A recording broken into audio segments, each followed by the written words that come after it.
ربك رب العزة عما يصفون وسلام على المرسلين والحمد لله رب العالمين۔ انتہائی معزز سامعین، سورہ تغابن پہلی آیت آپ کے سامنے تلاوت کی، پارہ نمبر 28 میں سے۔ اس سورت کا نام سورہ تغابن ہے۔ یہ مدنی سورت ہے، 18 آیات اور 2 رکوعات پر مشتمل ہے۔ نزول کے اعتبار سے اس کا نمبر 108 ہے، بعد سورت تحریم کے نازل ہوئی۔ اس سورت کا دعویٰ ہے اطاعت رسول اور مقاصد اربع عالیہ۔ مقاصد اربع عالیہ سے مراد اثبات التوحید، اثبات الرسالت، صداقت الکتاب اور ایمان بالآخرت۔ یہ مین اور موٹے موٹے مقاصد ہے، اس کا اثبات ہے۔ اللہ اکبر۔ تو آئیے ذرا فرمائے یسبح للہ ما فی السماوات وما فی الارض۔ اچھا، اس کا ربط جو ہے نا گزشتہ صورت کے ساتھ کہ ما قبل صورت میں یعنی سورہ منافقون میں ترغیب الی الانفاق والجہاد کا بیان تھا، تو اب یہاں اس پر مسئلہ توحید کا کو متفرع کیا گیا ہے۔ فرمایا یسبح للہ ما فی السماوات وما فی الارض، تسبیح بیان کرتے ہیں اللہ کے لیے ما فی السماوات وما فی الارض، جو کچھ آسمانوں میں جو زمین میں، لہ الملک، اسی کے لیے بادشاہی ہے، وَلَهُ الْحَمْدُ، اسی کے لیے تمام تعریفیں، تمام صفات کارسازیاں اسی کے لیے، وَهُوَ عَلَى كُلِّ شَيْءٍ قَدِيرٌ، اور وہی اللہ ہر چیز پر قدرت والا ہے، وہی ہر چیز پر قادر ہے۔ هُوَ الَّذِي، اللہ وہ ذات ہے، خَلَقَكُمْ، جس نے تمہیں پیدا کیا ہے، فَمِنْهُمْ كَافِرٌ، کہ بس تم میں سے بعض کافر ہے، وَمِنْكُمْ مُؤْمِنٌ، بعض تم میں مومن ہے، وَاللَّهُ بِمَا تَعْمَلُونَ بَصِيرٌ، اللہ رب العالمین جو تم اعمال کرتے ہو بصیر، دیکھنے والا ہے۔ تمہیں اللہ رب العزت نے پیدا کیا، بس بعض کافر ہوئے، بعض کون ہوئے؟ مومن ہوئے۔ خلق السماوات والارض، اللہ نے پیدا کیا آسمان کو اور زمین کو، بالحق، ایل اظہار الحق، یعنی آسمان و زمین کو اللہ نے حق کے اظہار کے لیے پیدا کیا ہے۔ یہ جو جھوٹی روایت لوگوں نے بنا دی ہے، ٹھیک ہے نا، اپنی طرف سے لولاک لما خلقت الافلاک، یہ بیان کرتے ہیں، اس پہ گھنٹوں گھنٹے بیانات بھی کرتے ہیں، ٹھیک ہے نا، اس پہ تو 10 گھنٹے بھی بیان ہو سکتے ہیں۔ اگر تجھے نہ پیدا کیا ہوتا تو یہ سپیکر نہ پیدا کرتا، یہ نہ پیدا کرتا، بس لیتے رہو دنیا میں جو چیز نظر آئے، لیکن یہ غلط بات ہے۔ دنیا کسی کے لیے پیدا نہیں، اس کو اللہ نے اپنی توحید اور وحدانیت کے لیے پیدا کیا ہے۔ اگر اللہ کے رسول صلی اللہ علیہ وسلم کے لیے پیدا کی ہوتی تو آپ کے چلے جانے کے بعد ختم ہو جانا چاہیے تھا، لیکن 1500 سال گزر گئے، اب بھی دنیا کا نظام چل رہا ہے، ٹھیک ہے نا۔ اللہ اکبر۔ تو یہ روایت قرآن کے خلاف ہے جی۔ اللہ فرماتے ہیں خلق السماوات والارض، پیدا کیا اللہ نے آسمان و زمین کو، بالحق، ایل اظہار الحق، حق کے اظہار کے لیے پیدا کیا ہے، وصورکم، اور اس نے تمہاری صورتیں بنائی ہے، فاحسن صورکم، پس کیا ہے بہترین صورتیں بنا دیے، والیہ المصیر، اسی کی طرف لوٹ کر جانا ہے، اسی کی طرف واپسی ہے۔ یعلم ما فی السماوات والارض، جانتا ہے وہ جو کچھ آسمانوں میں ہے جو زمین میں ہے، ویعلم ما تسرون وما تعلنون، اور وہ جانتا ہے جو تم چھپاتے ہو، وما تعلنون، جو ظاہر کرتے ہو، واللہ علیم بذات الصدور، اللہ رب العالمین جاننے والا ہے بذات الصدور، سینوں کے رازوں کو، سینوں کے راز جانتا ہے۔ الم یأتکم نبأ الذین، آیا نہیں آئیے تمہارے پاس خبر ان لوگوں کی، کفروا، جنہوں نے کفر کیا، من قبل، اس سے پہلے، فذاقوا وبال امرہم، چکھ لیا انہوں نے وبال امرہم، اپنے گناہوں کی سزا کو، وَلَهُمْ عَذَابٌ عَلِيمٌ، اور ان کے لیے دردناک قسم کا عذاب ہے۔ ذَلِكَ بِأَنَّهُ كَانَتْ تَأْتِيهِمْ، یہ اس وجہ سے کہ آئے ان کے پاس رسلہم بالبینات، ان کے رسول واضح دلائل کے ساتھ، یعنی یہ سزائیں ان کو اس لیے ملی ہے کہ ان کے رسول ان کے پاس واضح دلائل لے کر آئے۔ فقالوا، پس انہوں نے کہا، اب بشر یہدوننا، آیا اب کیا بشر ہماری رہنمائی کریں گے؟ ان کو اعتراض یہ ہوتا تھا کہ یہ نبی ہماری طرح بشر ہے، کوئی فرشتہ ہونا چاہیے تھا، ٹھیک ہے نا۔ تو فقالو انہوں نے کہا ابشر یہدوننا، ٹھیک ہے نا، آیا بشر جو ہے ہماری رہنمائی کریں گے؟ فکفروا، بس انہوں نے انکار کیا، وتولوا، اور وہ پھر گئے، واستغنى اللہ، اللہ بھی بے پرواہ ہو گیا ہے ان سے، واللہ غنی حمید، اللہ بے پرواہ ہے، حمید خوبیوں والا ہے۔ زعم الذین کفروا، گمان کیا ان لوگوں نے جنہوں نے کفر کیا ہے، اللہ یبعثوا، یہ کہ انہیں نہیں اٹھایا جائے گا۔ قل کہہ دیجئے میرا پیغمبر اعلان کریں، بلا کیوں نہیں، وربی، اور میرا رب، لتبعثن، تمہیں ضرور اٹھائے جاؤ گے، تمہیں ضرور اٹھائے گا میرا رب، ضرور اٹھائے جاؤ گے۔ اللہ فرماتے گمان کیا کافروں نے کہ وہ اٹھائے نہیں جائیں گے۔ سورۃ فاطر آیت 9 پارہ نمبر 22 میں فرمایا، سورۃ فاطر یہ جی آیت نمبر 9 ہے، اس میں فرمایا واللہ الذی، اللہ وہ ذات ہے، ارسل الریاح، جس نے ہواؤں کو چلایا، بھیجا اس نے ہواؤں کو، فتصیر سحابا، اٹھاتی ہیں وہ بادلوں کو، وہ ہوائیں اٹھاتی ہیں بادلوں کو، فسقناہ الی بلد میت، اللہ فرماتے ہیں ہم پلاتے ہیں، بادل اٹھاتی ہے وہ، بادلوں سے ہم پانی برساتے ہیں، ہم پلاتے ہیں اس پانی کو، الی بلد میت، ایک ایسے شہر کی طرف جو مردہ بن چکا ہے بارش نہ ہونے کی وجہ سے، بنجر زمین بن چکی ہے، فاحیینا بہ الارض،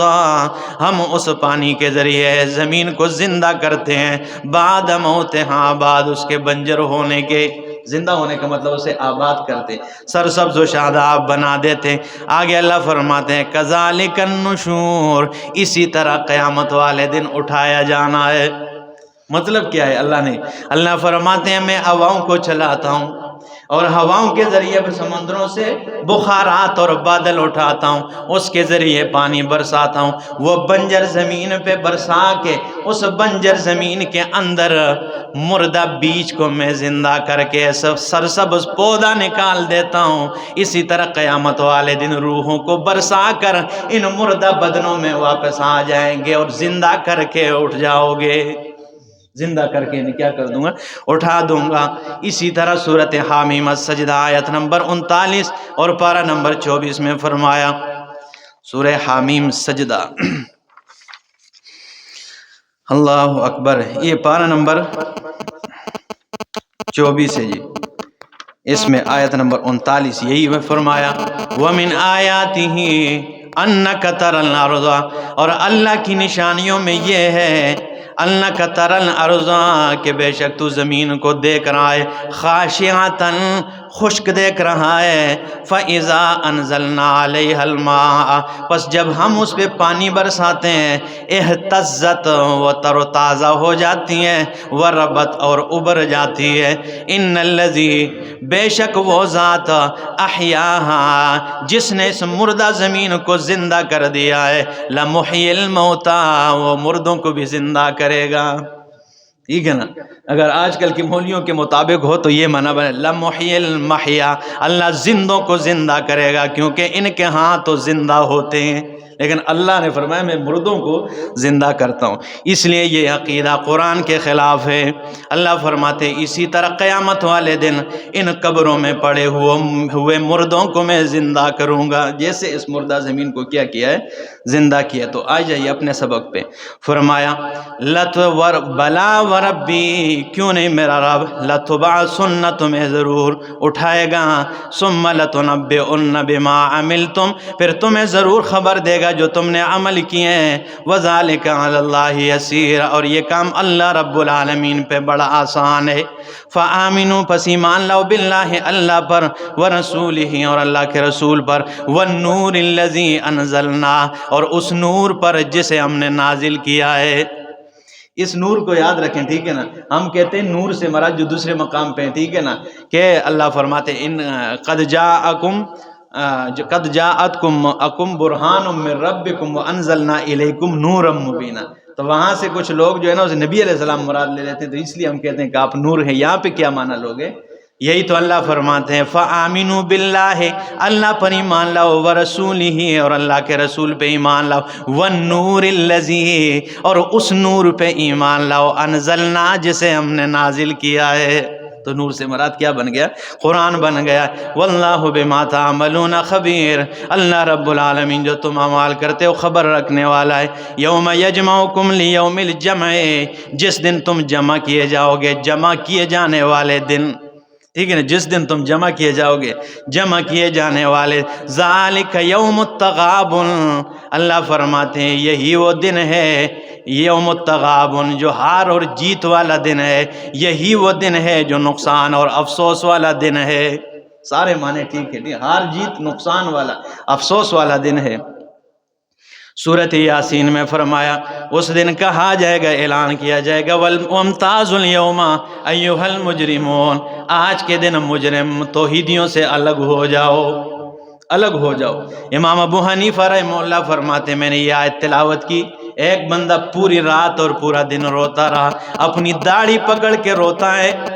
اور اتنے آنسو بہ رہے ہیں۔ میں نے سوال کیا او اللہ کے بندے کیوں رو رہا ہے؟ اس نے کہا اللہ فرماتے ہیں وَامْتَازُوا الْيَوْمَ أَيُّهَا الْمُجْرِمُونَ، آج مجرم الگ ہو جاؤ، اللہ جانے میں کس صف کے ساتھ میں نے کھڑا ہونا ہے، اللہ جانے کن کے ساتھ میں نے کھڑا ہونا ہے، مجرموں کے ساتھ یا جو ہے نا نیکوکاروں کے ساتھ، ٹھیک ہے نا، یہ ڈر ہونا چاہیے۔ فاروق اعظم رضی اللہ تعالیٰ عنہ کی طرف قول منسوب ہے، وہ فرماتے ہیں مجھے اللہ سے ڈر اور امید اس طرح ہے، ٹھیک ہے نا، کہ ڈر اتنی زیادہ ہے کہ اگر ساری خلقت جو ہے جہنم میں جائے گی، اعلان ہو جائے کہ سارے لوگ جہنم میں جائیں گے اور ایک بندہ جنت میں جائے گا، فرماتے ہیں مجھے ڈر ہے اگر سارے لوگ جنت میں جائیں گے اور ایک بندہ جہنم میں جائے، فرماتے ہیں مجھے ڈر اتنے زیادہ ہے کہ وہ ایک بندہ میں ہوں گا جہنم جانے والا، اور اگر اعلان ہو جائے کہ سارے جہنم میں جائیں گے بس ایک بندہ جنت میں جائے گا، وہ فرماتے ہیں مجھے پھر بھی یہ امید ہے کہ وہ ایک بندہ میں ہوں گا۔ تو امید بھی ہونی چاہیے، اتنا بھی نہیں کہ میں بخشا ہی نہیں جاؤں گا، لیکن یہ خوف اور ڈر بھی ہونی چاہیے کہ کیا جانے، اللہ جانے کہ میں کس صف میں کھڑا ہونا ہے میں نے، تو اس لیے تو فرمایا یہی وہ دن ہے یوم التغابن، ومن یؤمن باللہ، اور جو بھی اللہ پہ ایمان رکھے، ویعمل صالحا، اور نیک اعمال کرے، یکفر عنہ سیئاتہ، دور کیے جائیں گے اس سے اس کے گناہ، ویدخلہ جنات تجری من تحتها الانہار، اسے باغات میں داخل کیا جائے گا جس کے درختوں کے نیچے سے نہریں جاری ہے، خالدین فیہا ابدا، وہ ہمیشہ رہیں گے اس میں، ذالک الفوز العظیم، یہی بڑی کامیابی ہے۔ والذین کفروا وکذبوا بآیاتنا، وہ لوگ جنہوں نے کفر کیا اور ہماری آیتوں کی تکذیب کی ہے، اولئک اصحاب النار، یہی آگ والے، خالدین فیہا، ہمیشہ رہیں گے اس میں، وبئس المصیر، بہت برا ٹھکانہ ہے۔ ما اصاب من مصیبت الا باذن اللہ، ما اصاب، نہیں پہنچی ہے، من مصیبت، کوئی مصیبت، الا باذن اللہ، مگر اللہ کے حکم سے۔ ومن یؤمن باللہ، جو بھی اللہ پہ ایمان رکھتے ہیں، یہدی قلبہ، مضبوط کرتا ہے اللہ اس کے دل کو، واللہ بکل شیء علیم، اللہ ہر چیز کا علم رکھنے والا ہے۔ واطیعوا اللہ واطیعوا الرسول، اللہ اور رسول کی اطاعت کرو، فإن تولوا، اگر تم پھر گئے، فإنما علی رسولنا البلاغ المبین، ہمارے رسول پر تو واضح پہنچا دینا ہے۔ اللہ لا الہ الا ہو، نہیں ہے کوئی الہ مگر وہی ہے، وعلی اللہ فلیتوکل المؤمنون، چاہیے کہ اللہ ہی پر ایمان والے توکل، بھروسہ اور اعتماد کریں۔ یا ایھا الذین آمنوا، اے لوگو ایمان والو، ان من ازواجکم، بے شک تمہاری بیویوں میں، و اولادکم، بعض تمہارے اولاد میں، عدو لکم، تمہارے دشمن ہے، فاحذروہم، ان سے بچو، یعنی جو دین کے راستے میں رکاوٹ بنتے ہیں، وان تعفوا، اگر اسے معاف کر دو، وتصفحوا، اور تم اس درگزر کرو، وتغفروا، اور چھوڑ دو انہیں، تو فرمایا فإن اللہ غفور رحیم، اللہ رب العالمین بخشنے والا رحیم مہربان ہے۔ انما اموالکم و اولادکم فتنہ، بے شک تمہارے مال اور تمہارے اولاد فتنہ، آزمائش، امتحان ہے، واللہ عندہ اجر عظیم، اللہ ہی کے پاس بہت بڑا اجر ہے۔ فاتقوا اللہ، ڈرو اللہ سے، ما استطعتم، جو تم طاقت رکھتے ہو، واسمعوا، اور سنو، واطیعوا، اور اطاعت کرو، وانفقوا، خرچ کرو اللہ کے راستے میں، خیرا لانفسکم، یہ تمہارے لیے بہتر ہے۔ ومن یوق شح نفسہ، جسے اپنے نفس کے بخل سے بچا لیا گیا، فاولئک هم المفلحون، یہی لوگ کامیاب ہونے والے۔ ان تقرضوا اللہ قرضا حسنا، اگر اللہ کو قرض دو گے قرض حسنا، اچھا قرض، یضاعفہ لکم، اللہ اسے دگنا کرے گا تمہارے لیے، ویغفر لکم، بخش دے گا تمہیں، واللہ شکور حلیم، اللہ رب العالمین شکور قدردان ہے، حلیم بڑا بردبار ہے، عالم الغیب، غیب کا علم رکھنے والا ہے، والشہادت، اور ظاہر کا علم رکھتا ہے، العزیز و زبردست ہے، حکیم حکمتوں والا ہے۔ سورۃ الطلاق اگلے درس میں انشاءاللہ۔ اللہ